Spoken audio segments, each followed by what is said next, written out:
কই ছোট্ট বেবি কই? ও বেবি নাও। থ্যাংক ইউ বাবা। একবার দাও ভিডিও আছে।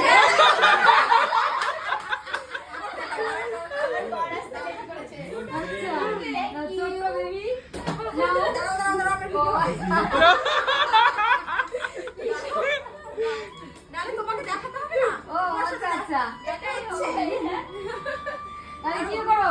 প্রপোজ করবো?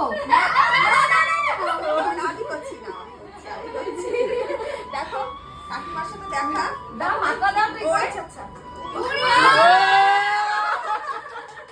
কত সুইট তোমার মতো জানি এই বছর এই জন্ম তো হলো না মানে আমার শাশুড়িও খুব ভালো কোনো দিক দিয়ে কোনো ইয়ে করে না সাপোর্ট করে পরের জন্মে আবার চাই বল অনেক খুব ভালো মানে এই বাড়িতে নেই জানিস তো তোমার শাশুড়ি যে একটা বন্ডিং মানে তোমার থেকে মানে তোমার হ্যাঁ। দেখে যেন সবাই শিখে তাহলে আমি মারা গেলে বলবে যে আমার হয়তো কান না না কান হয়তো কি কি বলে ফুটি ফুটি দেয় না যে পরে জন্য না, না সব যায় সেটাকে করে দিতে না সব শাশুড়ি মায়েদের আমি বলছি যেন মানে এই রকম হওয়া উচিত বাবা আমি কোথায় যাবো এত ভালোবাসা আমি না কোথায় না এটা রাখবো তো মন থেকে আমরা গানটা আস্তে আস্তে বলছি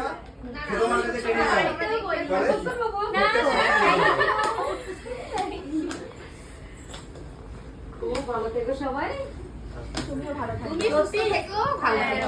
আমি সুস্থ মানে অ্যাকচুয়ালি সুস্থ আমি নই সুস্থটা থাকি হ্যাঁ। মনের জোরে কারণ আমার প্রচুর প্রবলেম হয়ে গেছে কিছু করার নেই এখন তার মধ্যে মেডিসিন খেয়ে যতটা আনন্দে থাকা যায় চেষ্টা করি আনন্দে থাকার ডক্টর বলেছে তুমি কাজ বন্ধ করে দাও পার্লারের কাজ ডক্টর বলছে যে পার্লারটা আমার মেডিসিন ওটা যদি আমি বন্ধ করে দিই আমার মেডিসিন খেতে লাগবে না আমি এমনিতেই ভালো থাকবো কারণ ওটাই আমার সবকিছু হ্যাঁ। ওটা ছেড়ে দিলে আমি এমনিতেই মরে যাবো ডক্টর বলে আরে ঠিক আছে আস্তে আস্তে করো অতটা চাপ নিও না না, না, বেশি pressure নেবা না। নি না। অল্প সময় করতে, অল্প অল্প করে করতে। নি না সে প্রেশার নি না একদমই আস্তে আস্তে কাজটা মানে অল্পের মধ্যে করার চেষ্টা করি হ্যাঁ। কি বাবা ইচ্ছা ও ইচ্ছা এই রে ইচ্ছা করতে হবে হ্যাঁ ওকেও দাও তোমাকে প্রপোজ করতে হবে আমি সরে যাবো ওরে বাবা রে। তুমি ভালো আছো? তুমি আমাকে দেবে না না আমাকে আমপিটা কোথায় দেবে ওরে বাবা রে।